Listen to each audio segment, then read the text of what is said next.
Hi, everyone. Thank you all for attending today. I'm Nicole Jarvis. I'm Senior Manager of Programs at Cancer and Careers, and I'll be your host for today's 60-minute webinar. Next slide, please.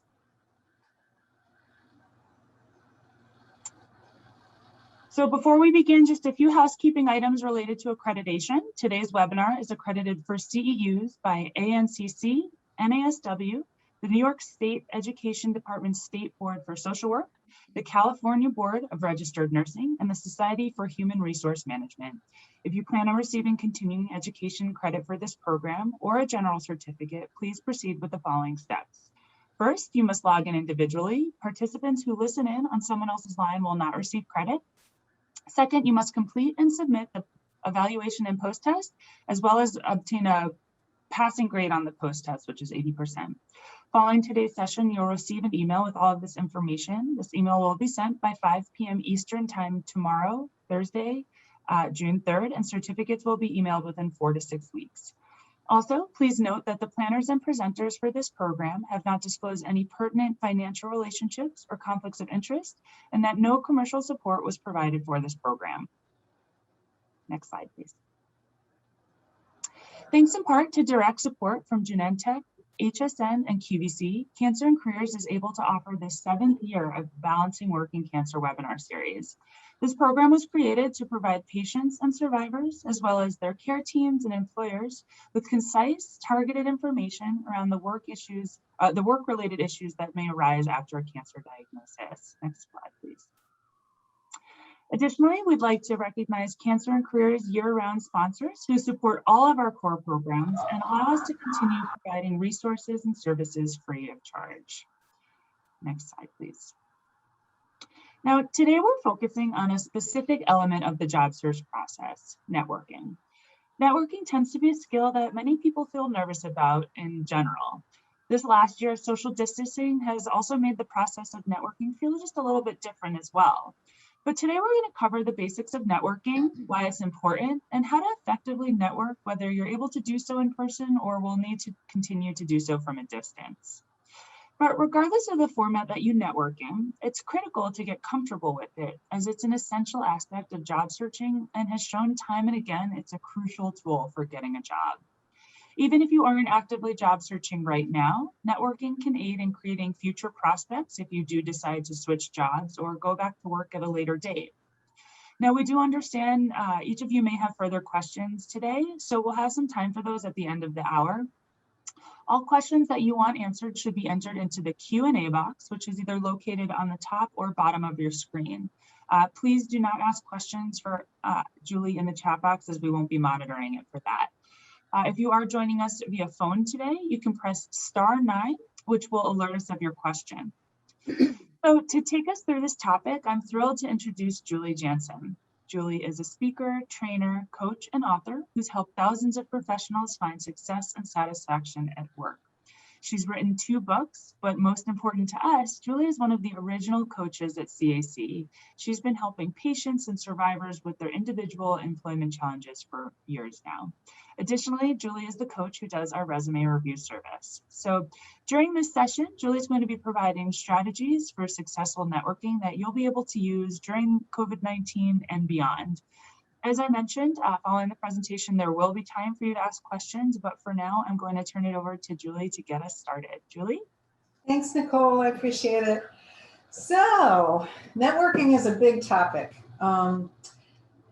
Let's just talk, on the next slide, let's just talk about the benefits of the pandemic. As Nicole mentioned, it certainly has changed a lot of the way that we communicate, the format, much of it being video. It almost seems as if people have veered away from the old-fashioned phone even.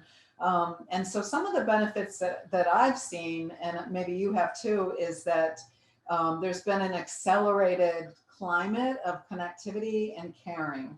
COVID-19 has shown us that we truly need each other. We have much to give to others, whether it's recognition, appreciation, advice, or assistance. And it's really, I'll stress this throughout this webinar, that really the crux of effective networking is about giving to others. And if you're in that mode, you'll find the whole process much easier. But that said, no doubt that many of you have been contacted by people in the last 16 months whom you haven't talked to in years. I know I have. And you probably reached out to people you haven't talked to in years, and you kind of feel a little bit more comfortable doing it than during normal times. And so what's really reassuring to everybody is your relationships and your connections with others. So as Nicole mentioned, today's webinar is going to dig into the to-dos of networking that are effective no matter what, as well as specific tips for networking virtually. And as she said, we'll have some time for Q&A. Let me first say, before going to the next slide, let me first say that networking is the single most important skill that I've developed, which has made me successful in my business, enhanced my personal life through starting my business, personal crises, 9/11, the Great Recession, and the pandemic.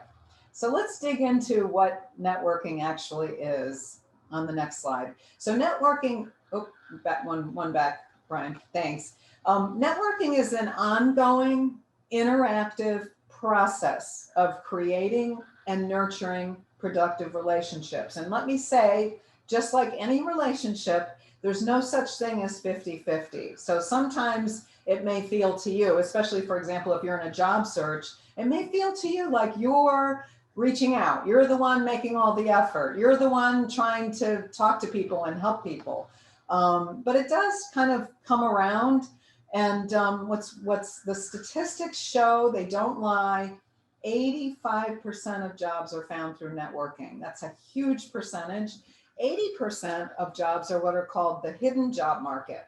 The hidden job market is, actually jobs that are not posted, jobs that are not advertised, jobs that may not even exist, but they're going to happen. And there's a statistic, there's an author named Mark Victor Hansen, and he said, the average person, believe it or not, even if you don't feel like it, knows at least 250 people. Each of those 250 people know 250 people. Actually, you ultimately have access to 62,500 people, and LinkedIn makes it really a lot easier. And then finally, 30% of jobs are created through someone you know. However, as Nicole mentioned, it's tough to network for a lot of people. So let's look at the slides that talk about barriers. So the first barrier seems kind of obvious. It's your attitude. And I don't mean that you have a bad attitude about networking, not at all, although some people do. I have seen that. But you might have just a fear of doing it. What's going to happen? What do I say? Or just a general discomfort. Networking can be misunderstood. It can be underutilized. It can be not attacked in the proper way. So if you're feeling like, oh, I don't want to get rejected, or I'm going to be needy. I hear that a lot. I don't want to be needy. I want to be able to help myself. I don't like asking people for help, or I don't want to bother someone. I hear that so many times. You've got to kind of move on about that. By approaching strangers or asking for help, automatically you feel like you're putting yourself at risk for non-acceptance. Which isn't true. And usually when someone doesn't respond to your efforts for networking, it's not personal, they're not rejecting you. There can be a lack of understanding about how to network, which is why those of you who have jumped on this webinar is like, what is its value? How does it really work? What are the do's and don'ts? The mentality that you can do something all on your own. Well, we can't do things all on our own. We need other people. And then there's also a lack of confidence. I know I've felt this way about approaching really senior people or people that you don't know. The other barriers to successful networking on the next slide are your ability to manage your time during the process and your ability to stay organized. I mean, if you're not generally an organized person, it's a struggle because you've got to look for people, document who they are, document conversations, document follow-up. And obviously there's a lot of technology tools that can help you to do that. So I do recommend using the simplest digital system. I mean, some people like Excel, which might not be my favorite tool, but if it works, it doesn't matter. I mean, I see people tracking their networking conversations just using a notebook. still. Lots of people still use notebooks. But as Ken Blanchard said, managing your time isn't the real issue because your time is fixed. What you need is to manage the activities that are actually consuming your time. And one more key fact is that most people don't network as often when they're working. If this is true of you, and at some point, like Nicole mentioned when she kicked this off, if you need to look for another job someday down the road, it's a lot harder to revisit your network than it would have been if you had stayed in touch with everyone on a regular basis. And the interesting thing about networking is that we all do it naturally in our personal lives. I mean, how many times have you asked, where did you buy that? Who's your accountant? Have you tried that online meal delivery service? This is simple networking. And for some reason, people have difficulty transferring this to their professional and work lives unless they absolutely have to. And I don't need to tell you that in this era of social distancing, which we're moving out of eventually, learning how to network digitally and virtually has become a necessity, but the basic principles of networking have not changed in the entire existence of mankind. All right, now let's kick into the 5 sources of networking. The first source is your personal and your professional network. So often someone will say to me, I'll say, well, what kind of network do you have? Oh, I don't know anybody. Everybody in my network works in my industry. I hear that quite often. But you do have contacts, and if you're able to structure your current contacts in buckets or categories, that makes it a lot easier. So while you might not feel like you have a large and meaningful network, if you think about friends, people you went to high school or college with, your kids' friends' parents, anybody who provides a service to you, a doctor, a dentist, a hairstylist, an insurance broker, they all have clients and patients and customers. And open up a Word document and just start writing them down and start thinking about people. Search for these people on LinkedIn or friend them on Facebook.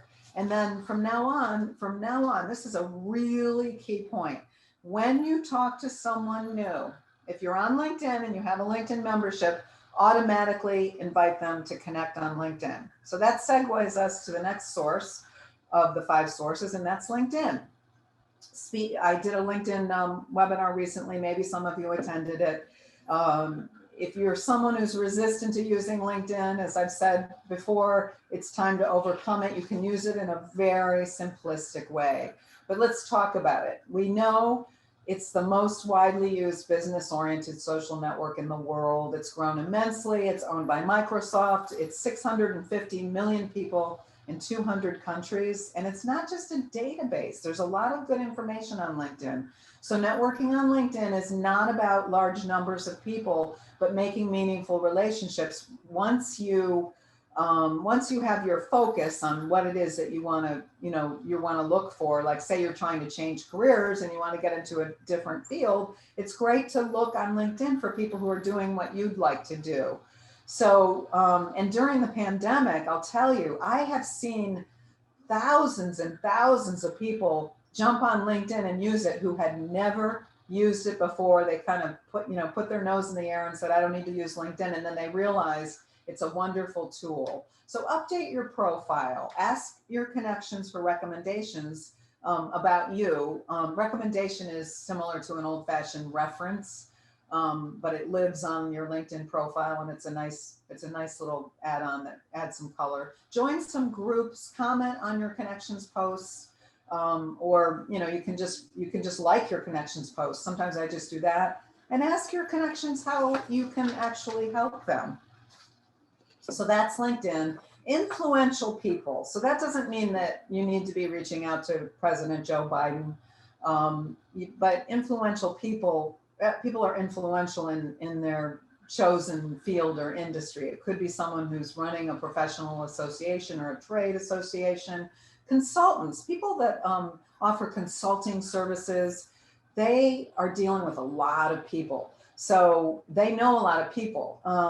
Salespeople, people who sell. I don't care what they sell. I don't care if someone sells. I had someone reach out to me who sells Teslas, and he probably meets a lot of really interesting people and knows a lot of interesting people and could make some nice connections. And even people that work in the government, heads of nonprofits. Those are people who just through their day-to-day jobs, they reach out to a lot of people. They're much more comfortable making connections. So think about a few of those people that you might know. Now there's people and companies in the media. So what that is people who have been promoted, people who have changed positions and changed companies. And there's lots of different places where these people can be found, you know, whether it's business articles. I know there's the business journals all across the United States, because everybody on this webinar is from a different place. I live in Connecticut. We have a Fairfield County Business Journal. There's a Westchester County Business Journal, which is in New York, and they're all over the United States. There's also in those journals and those types of papers, there's lots of local ones. There's lots of calendars of events. Obviously, a lot of them are still virtual.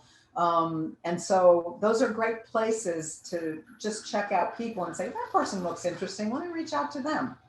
Now, no matter what your profession is, you have a trade or professional association or organization. So on this next slide, you can see that, I mean, I don't care if you believe it or not, there's a job, an occupation determining the sex of chickens, because it's very hard to do that. So there's people that do that. There's people who are diamond graders. There's people who work in circuses, and there's lots of, you know, accounting. No matter what, there is a group. And so look for those groups, even if it's an industry that you don't yet work in, but you'd like to. Guaranteed there's a professional group, a networking organization. And also a lot of you are interested or members of civic or cultural, religious, government groups. And those are anything where there's commonality. People are going to be much more open to helping, and even activity groups, people who cycle, you know, people who are into archery, sailors are big, whatever it is, it's lots and lots of groups, and there's a quantity, which is great.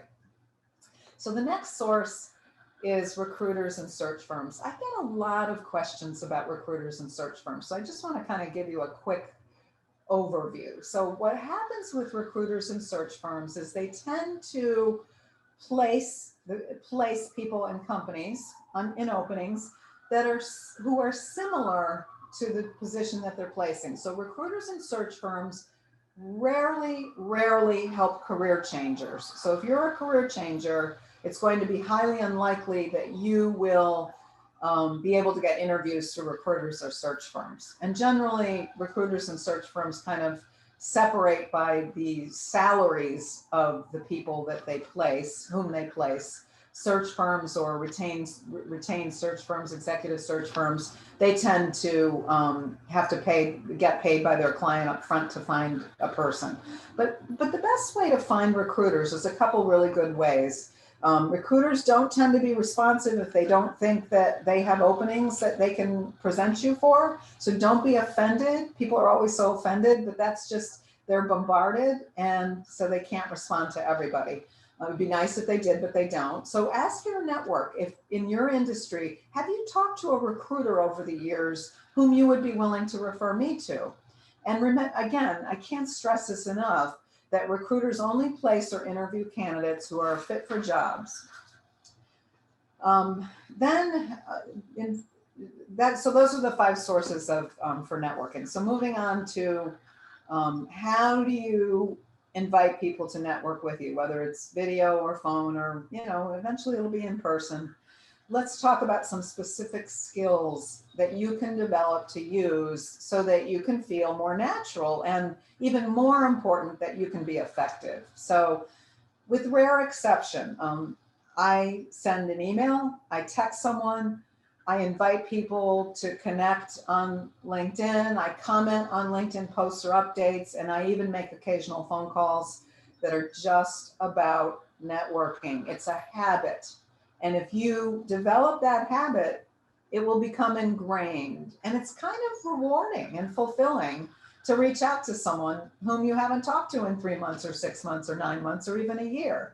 So here's some guidelines. Think about what it is you need. And I'm assuming that a lot of you are taking this webinar because you're interested in finding a new job or changing careers. And if that's the case, maybe 10 people is a lot, but reach out to 10 people over the next 2 weeks whom you know well, or you haven't talked to in a long time, or even who you'd like to meet. And they may have information, they may have a resource, they may have insight on whatever your specific need is. And in the first sentence, now likely it's writing. So in the first sentence, explain what you're looking for, why there's someone that you're reaching out to. We worked together in the past. You're familiar with the industry. I've admired what you've done and achieved. And explain that first, right away, up front. The next thing you want to do is compliment them. And I don't mean to be artificial, but something specific, like I've been watching you from afar, or I've enjoyed, a lot of people will say to me, I enjoy your posts on LinkedIn. They seem pretty thoughtful. Just make it clear that you don't want to waste their time. And then provide a very, very brief description of your background and what your goals are. And then on the next slide, continuing to talk about inviting people to network with you, offer format options. Not everybody wants to do a Zoom meeting, especially if they don't know you that well or they haven't talked to you in a long time. You can also offer to send your questions to the person ahead of time in an email, but keep it brief. And if you can, think of an interesting subject line to maximize the likelihood that the person will read the message, and try to think of that. Subject lines are hard for people, but if you create some ahead of time, when you're feeling creative, you can kind of use those subject lines over and over again. Okay, so moving on to my favorite theme of networking, reciprocity. Reciprocity is key to successful networking. It's, in my opinion, the most important thing to remember about networking. The essence of networking, excuse me, we have pollen here, and I just flew back from Arizona late last night, and all of a sudden I'm having allergy issues again in Connecticut. The essence of networking is focusing on the other person instead of you. So yeah, if you have an agenda or a specific need, that's fine. You don't want to necessarily jump right in and talk about what your need is or what your agenda is. Your priority should always be the other person first. So people know intuitively when you're trying to identify with them and when you aren't. So be sincere. Don't ask them how they are if you don't really care, or you're not going to listen, or you can't respond appropriately. So a big part of empathy is asking thoughtful questions and really paying attention to their answers. And if you do that, then you'll feel much more comfortable with the timing of when you can introduce your own agenda. And this is what makes networking interactive instead of one-sided. And be sure about your expertise, your skills, what kind of resource you could be to them. And it's okay to say, I would like to help you. Networking is two-way, and I would like to help you. I'm just not sure what it would be now, but know that that's important to me. And don't expect anything from people. As I like to say, and maybe I'll say this again later, you don't have chemistry with everybody, and that's okay. You're always surprised by who helps you and who doesn't. So making small talk and conversation. For people, half the population who are introverted, that's a hard thing to do sometimes. Developing the skill of small talk and conversation is just as important online, on video, and in an email, frankly, if not more so. It's harder in those formats to come across as approachable, to create rapport, and to develop trust. And so that's where small talk and conversation is really important to kick in. And so I just suggest practicing it. And needless to say, I can't believe I should even say this, but boy, I've made this mistake myself. Politics, religion, and vaccine discussions, or even COVID at this point, verboten, as they say in German. Do not speak about those if you can avoid it. Okay, so a little more about making small talk and conversation. I developed some kind of questions that you could think about asking, and you can ask whatever you'd like, but kind of fun questions. What was your very first job? Now that's a good question if you're talking to someone who's in a career that you'd like to shift into. What are you binging on Netflix? I mean, you know, I still meet the occasional person who's very proud that they don't watch television, but most people, their guilty pleasure has been Netflix, Amazon Prime, Hulu, etc., Apple Plus. What's your favorite comfort food? Where's the last place you've traveled? Well, I just made my first trip to Phoenix to visit my family. It was awesome. Got back last night, as I mentioned, and people like to talk about travel, like where they're going to go or where they were last. And then life story. What's one of your hidden talents? Maybe you don't want to ask it like that because it might sound a little strange, but just think about some questions ahead of time, similar to thinking about small talk and making conversation. Okay, so I had mentioned when we were talking about the barriers to networking, I had mentioned that people get nervous about, you know, interacting with people who are senior or people who seem like they've accomplished more, you know, and they're people too. So just I like the direct approach. The direct, while it's ideal if you can get introduced by someone, that's not always the case. But remember to try to reach out to your network to get introduced to someone if you can. And then if you do approach them, say, you know, Julie, I'm approaching you because I really appreciate your advice, your input, your insight, or even say, you know, I haven't been great about building my network. So I'm working at expanding my network and I'd love it if, and be honored if you could be part of it. And again, similar to what I mentioned before, be clear about what your skills or expertise is. Always have a simple little agenda, whether it's in your mind or you've written it down. But also remember that, and also what I was going to say is remember that, you know, it's not just senior people who can help you. When we often think that that's the case. While they might be able to help you, just because they're senior doesn't mean they will. So it's just as important to get to know those influencer people and less obvious decision makers.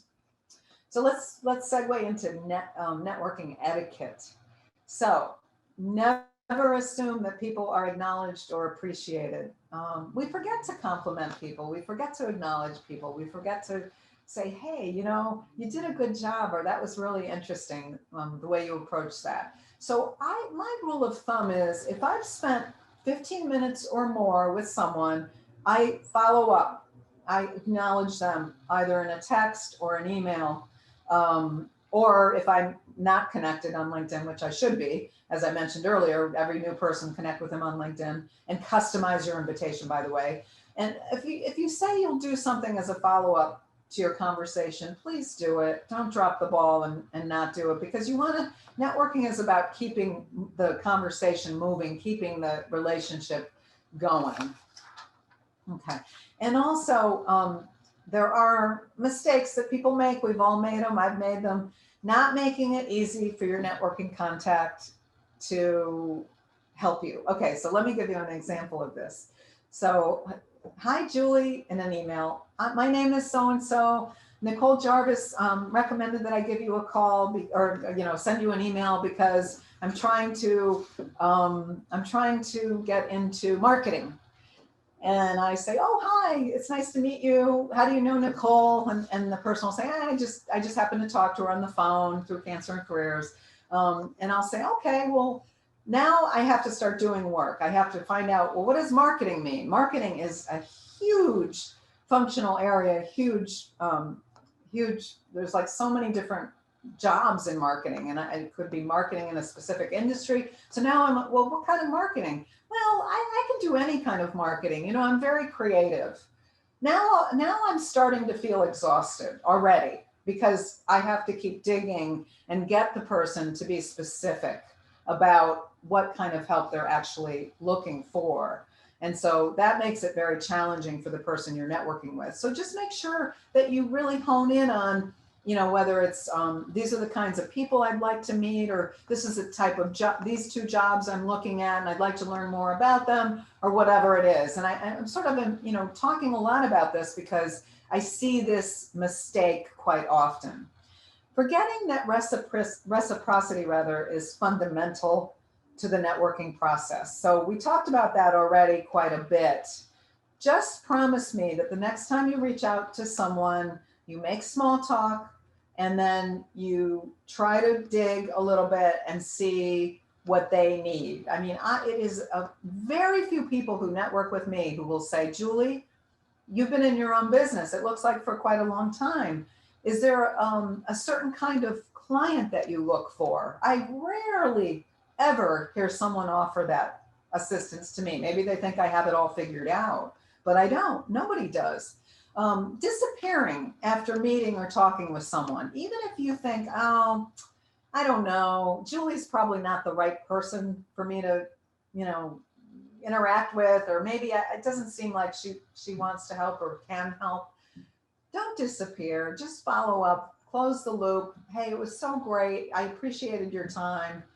Oh, and I know something that someone did with me recently that really made me a little irritated. When this person was networking with me, they didn't look at my website, and they were trying to become a coach, and they didn't look at my website. I said, well, did you get a chance? I didn't say, you don't assume that everybody looks at my website, but I said, did you get a chance to review my website? And this wasn't like we had made the appointment, the next day. And this was a phone conversation. And she said, no, I didn't. And then I thought, okay, well, maybe she didn't have time. That's fine. And then I said to her, well, do you have any questions?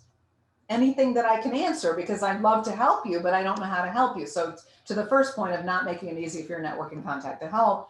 And she said, no, I really don't have any questions. Now, let me tell you something. This is a very senior HR person. So not someone who shouldn't have known better,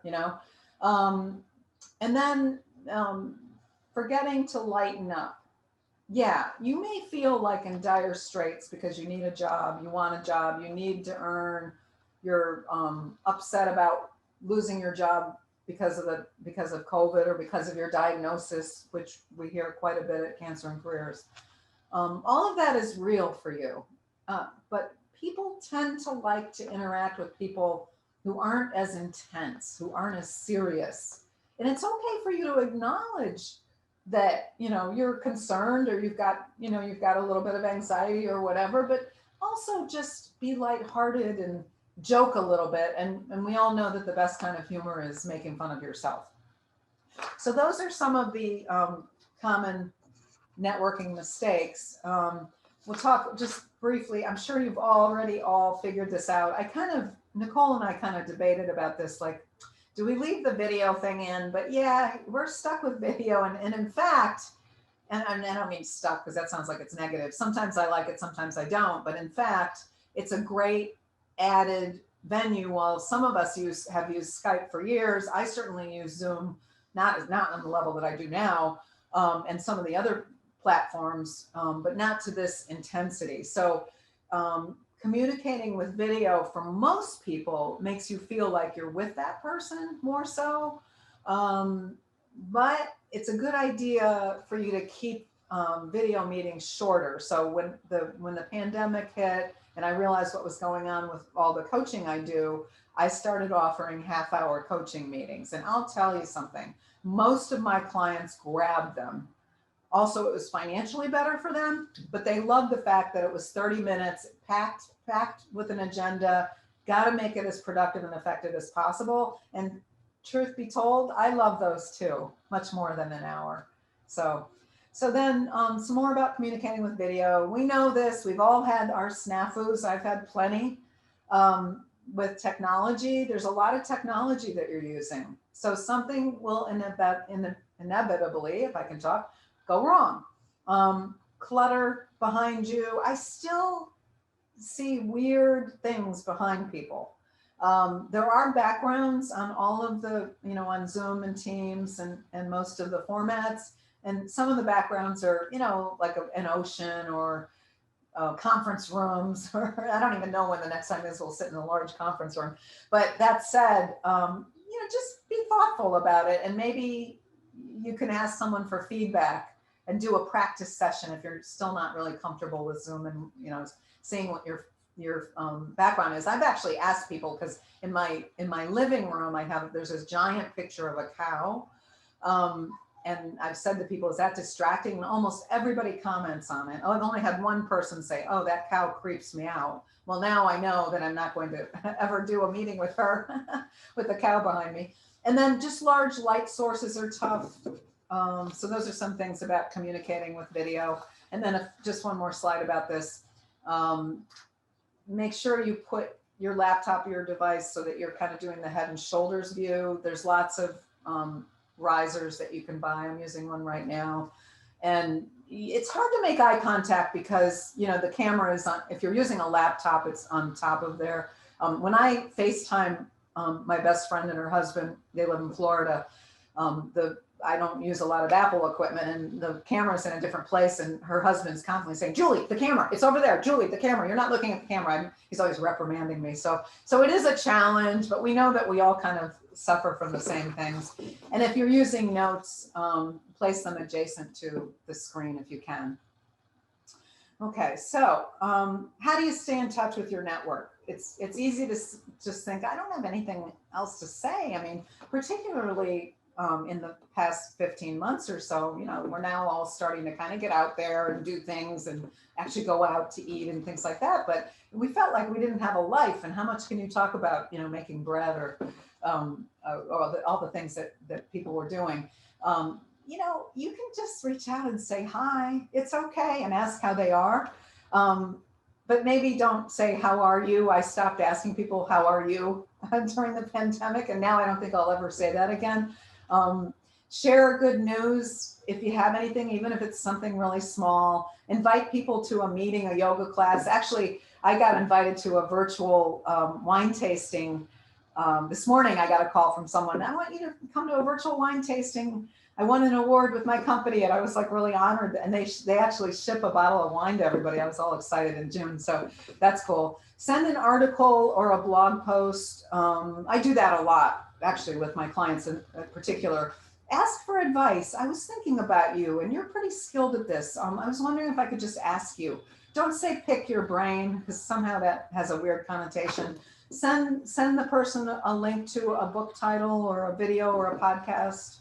Other ways that you can stay in touch with your network, invite them for a virtual coffee or drink. I mean, that sort of seems to have plateaued a bit. The people are not that gung-ho about eating and drinking virtually, which I get. Share competitive information. I know my clients love that when I say, I don't say the company name, but I say, well, in your industry, I'm working with one of your competitors and this is what they're doing. Forward an online newsletter. There's still plenty of newsletters that are published. Give them an update if you're in a job search or career transition. You were so kind to help me. I just wanted to give you an update. I had a round of interviews with this company, and unfortunately it didn't work out, but I learned a lot about myself. You know, introduce someone to someone in your network. I did that recently, and it felt so good. I just was able to put two people together, and they really clicked, which doesn't always happen. Send people target lists of companies. I ask people to do that a lot. Like if they're in a job search and they're reaching out to me, just send me 5 companies and let me see if I can look on LinkedIn and find someone whom I might know. And then finally, networking. I can't stress it enough. It's always been important. It always will be important. I don't care what is going on in the world. And as I mentioned when we kicked off, the pandemic has actually created more opportunities for you to network. It's made it, in some ways, a little bit more comfortable. Ultimately, I know for a fact from my own life and my own work and my own experience, when you're a strong networker, you will be approached more regularly, believe it or not, with requests and opportunities. So networking is about a way of life, not just an activity or something you need to do to find your next job. You will eventually be able to network in person again, and all of the tips that we discussed during this webinar will absolutely still apply. Back to Nicole. All right, great. Thank you so much, Julie. I know that's a lot of information for everyone to process, but it really is a great foundation from which to start for some really useful tools for those who are ready to get out there and network, or who are just a little bit more curious about what it entails. So really quickly before we head into the Q&A, I just do want to point out on the next slide a few of Cancer and Careers resources that might be helpful for everyone who's job searching, and even those who aren't quite there yet but are looking in for some more information. We have our resume review service, which Julie does the reviews for those. We also have our career coaching center where you can submit a question to a career coach, of which Julie is one of our career coaches as well. We have our job search toolkit and our free job search tools that are all available on our website. If you go to the next slide, you can see that we do have a number of upcoming events, more of our Balancing Work and Cancer webinars, which includes enhancing your skills and career change, which could definitely be used in conjunction with today's information. And then, of course, we also have our national conference coming up at the end of this month on June 25th.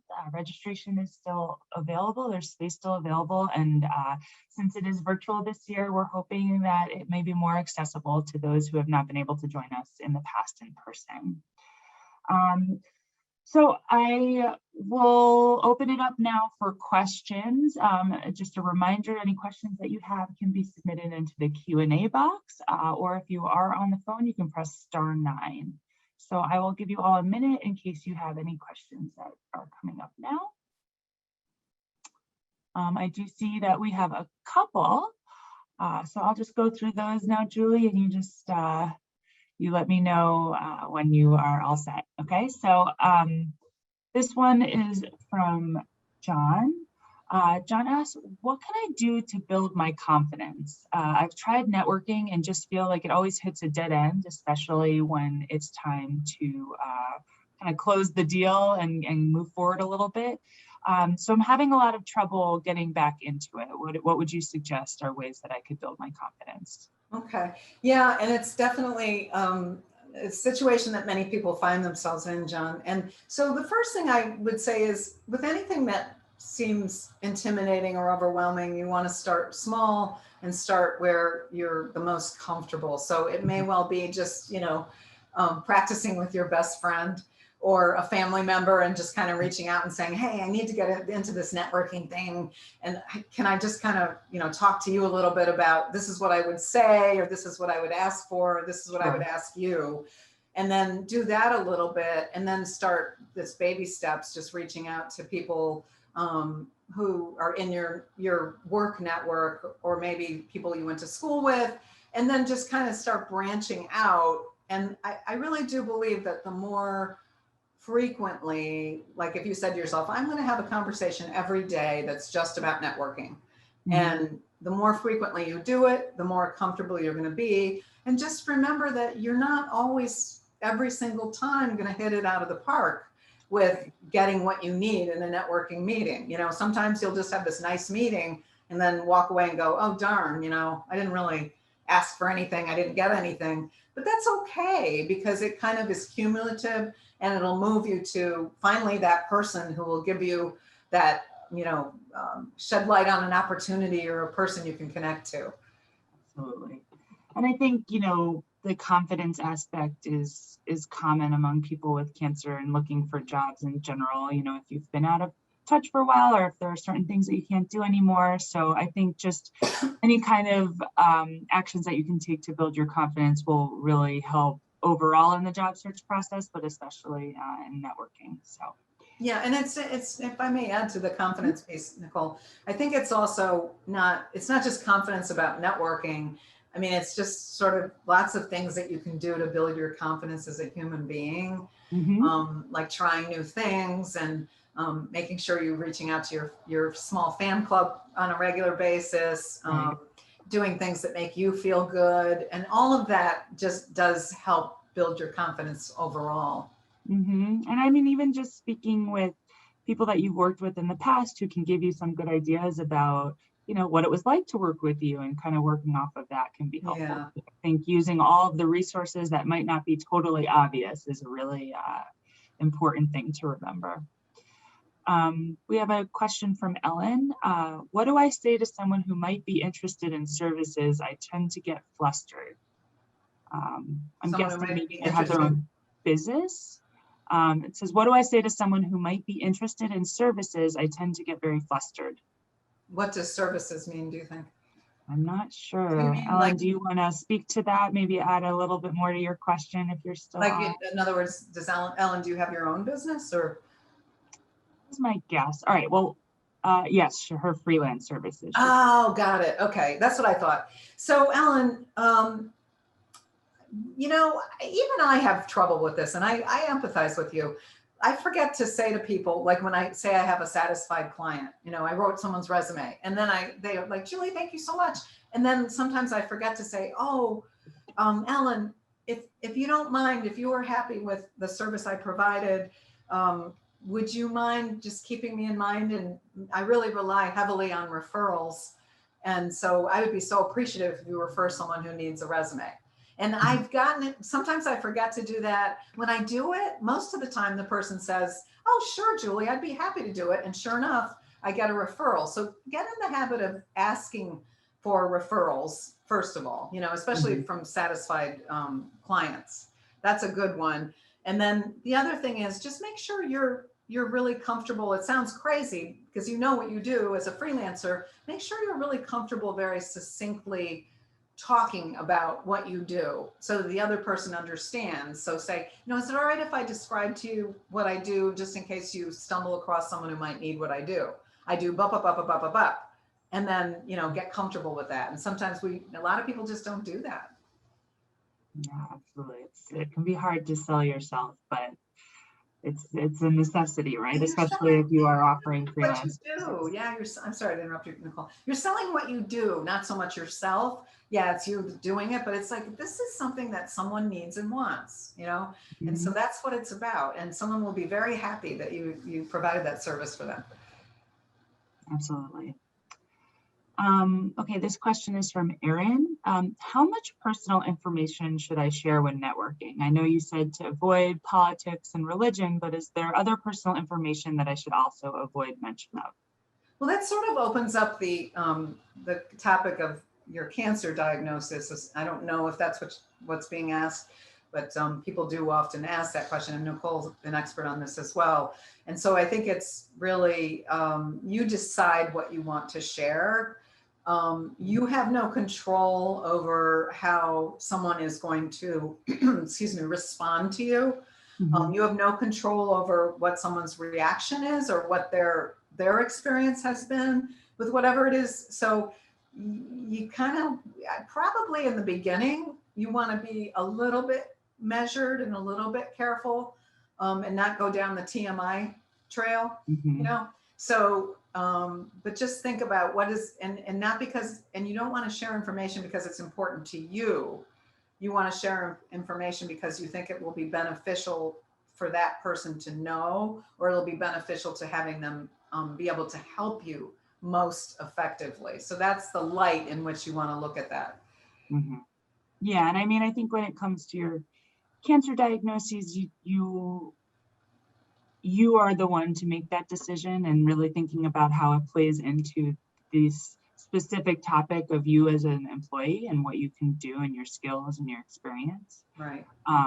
Obviously, it's just a little bit different because you're not necessarily interviewing with this person, but if you're using them to get a job, then, you know, that information is out there and it's not necessarily a confidential situation. So really thinking about what role it plays in all this information. And I think, you know, thinking about in terms of other personal information, you know, what kind of tidbits could you share with them that they could pass along and be like, oh, you know, they're very interested in, I don't know, the outdoors, and we're an outdoors company, so this is really relevant, you know, things like that, you know, thinking about hobbies and how those could help. Just about being kind of creative and thinking about what role they would really play in getting a job. And remember, if you're following the advice I gave you today, you're first asking that person about them and what are they interested in, what do they do? And that makes it a little easier for you to make that connection between you or what you know about what they, you know, are interested in, rather than just talking about yourself right away or divulging things about yourself. Right. And a lot of people do like to talk about themselves. So using whatever they share with you can be a really great way to get on their good side. Right. Okay. This next question is from Jeff. How persistent should I be? If I've sent a message on LinkedIn and know that they saw it but didn't respond, should I cross them off the list of people to network with, or would it be appropriate to send another follow-up message? I mean, I'm all for follow-up. I mean, it really, you don't know you never know what's going on their end. You don't know if they were away. You don't know if they're really busy at work. You don't know if someone in their family is sick. It really usually has nothing to do with you. So my rule of thumb tends to be 3 times, but I don't mean 3 times in 1 week. I mean, sort of like, oh, you reached out to them. Hopefully you customized your, your conversation, your message rather, on LinkedIn. I mean, if you just send like, I'd like to connect with you, that's different. And then if like a couple weeks go by, then you could reach out again and say something, but think about what you could say that's different. And then if they don't, again, just say, hey, the final one is, I don't want to bother you, but I was so interested in talking to you if you have the time. And if they don't, they don't. And like I said earlier, if you don't have chemistry with everyone, and that's okay. Right. So I guess going off of that, just my own question that comes off of that is, what should a kind of blindly sent message look like? Is there a length requirement? When is it too long? How much detail should you put in kind of that initial outreach with someone that you don't know? Is it better, is less more in this situation? Or do you feel that it would be better to give a little bit more information when you're doing that kind of cold? Right. Yeah. So first of all, I like it to be sort of steps. So what I think the first step is, especially let's use LinkedIn, that's the easiest. So the first step is I send Nicole an invitation to connect with me, and I tell her why I want to connect with her. And it may just be, oh, Nicole, you and I know a lot of people in common. People say that to me a lot. And I'm like, okay, that's interesting. And I look to see who we have in common. And then I'm like, okay, there's someone in the same circle, so good. Then I would reach out to Nicole and say, oh, Nicole, thank you so much for accepting my invitation to connect. I'll confess, I did target you for this reason, blah, blah, blah. And the good thing about LinkedIn is they count your characters. So you can't just, have these endless messages, but brevity is always better because people will only read so much. And then, at that point, if they don't respond, with the second one, you could be brave enough, like the question that Jeff asked, of reaching out one more time or not, that's up to you, or do it later down the road, or try to find someone who knows the person, So it's sort of connect the dots a lot on LinkedIn. Okay. So I guess also going off of that, there's another question from Hannah asking, are there any people that we should specifically avoid networking with? Maybe, I don't know exactly who, but maybe like positions, titles, is it inappropriate to reach out to, the CFO versus, the manager of the organization? It's, what I love about networking, it really is a level playing field. And so it's really just getting, especially on LinkedIn, but just getting over your level, your intimidation. If you have that, if you feel intimidated, remembering my point about, you're inclined to reach out to the CFO or CEO if you're comfortable, but more likely maybe a manager or senior director could be more helpful. So I would just say network with anybody whom you think it's logical, but just tell them why. The reason I'm reaching out to you is because you have history or experience in this, and a level, I don't think it really matters. Most people aren't hung up on what their level, oh, I'm a CFO, so I don't network with people below me. People don't really think that way. The only reason they might not respond is because they're busy. Okay. Might also be a good idea, just if there are companies that you're interested in, or if you have been seeing job posts, seeing if there's anybody that put their name on the job post as someone to reach out to that you could potentially start networking with. Is that something that would be appropriate? Or... Absolutely. I mean, I'm hard pressed to think of what type of person you shouldn't network with. I really can't think of anybody that wouldn't be appropriate. And I like the idea Nicole, that like if you are fortunate enough to find a name on a job posting, many times there's not a name. Yeah, absolutely. But just make sure you tell them that you're aware of the process. You're aware that you need to apply online, or that you have applied online. And the other thing I like to do is if there's a job, if you can't find the hiring manager, but you go to LinkedIn and you look at the company and you look at all the people that work there and you find people in recruiting, you know, you reach out to those people because they know who's hiring for that job. You know, they know who the recruiter is, the in-house recruiter or the external recruiter who's responsible for filling that position. So that's a good person. And they're used to people reaching out to them, you know, and they'll look at your background and say, oh yeah, let me forward this. So. For sure. We have another question. I'm a freelance artist and a friend connected me with some industry contacts who have offered to video call with me. I don't really have a great camera. My family's always home and I'm worried that they may judge me for my poor setup and the not great background. I can't really afford to get that technology right now and I'm worried that they may judge me for my home or my setup. So do you think it's appropriate to request a call instead, or do you think it's okay to just work with what I have and not worry about it? Well, I think that it would, if you can find, for this particular thing, it's not like you have to worry about this every day. So if you can, for this particular situation, you could find a friend who has a better setup than, or a family member. There's always someone in your circle who has great technology, you know, then that's great. You can use, if you're using Zoom or you're using Teams or whatever, you can use one of their backgrounds. So your background isn't of that much consequence. So they don't even need to see your home because those are free, the backgrounds, you know? So, and if you're really uncomfortable, just say, you know, is it okay if we just speak on the phone? But what I will tell you is, I sometimes am video shy just because I'm burned out. And I'll say to people, instead of saying, may we speak on the phone, just say, I can do video or phone. Do you have a preference? And I find that when people are sort of pressed, they'll say, yeah, I prefer Zoom, or no, I don't, you pick, or yeah, I would rather have the phone. So you kind of want to make it seem as if it's their decision versus you saying, oh, I don't want to use video.